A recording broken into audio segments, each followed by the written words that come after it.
October மாதம் வருகின்ற 4ஆம் தேதி சிறப்பு வாய்ந்த 3ஆம் சனிக்கிழமை அன்று என்ன செய்யலாம், என்ன 3 செய்யக்கூடாது என்பதை பார்க்கலாம். பொதுவாக புரட்டாசி மாதத்தில் வருகின்ற சனிக்கிழமை என்றாலே அது தனி சிறப்புதான். அதிலும் இது 3வது சனிக்கிழமை. சனி பகவான் பெருமாளிடம் வரம் பெற்ற நாளாகும். ஆகையால் இந்த நாளை தரிசித்தால் சனி பகவானின் பார்வையிலிருந்து தப்பிக்கலாம்.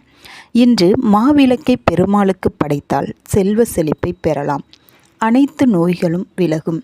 என்ன இந்த நாளில் 3 தவறை செய்யக்கூடாது என்பதை பார்க்கலாம். முதலாவதாக, அன்று விரதம் எடுத்து வழிபடுபவர்கள் தாம்பத்தியத்தில் ஈடுபடக்கூடாது. அன்று வெற்றிலைப்பாக்கு போடக்கூடாது. 3ஆவதாக, உங்கள் வீட்டில் உள்ள பெருமாள் படத்தை துடைத்த பிறகே நெய்வேத்தியம் செய்ய வேண்டும்.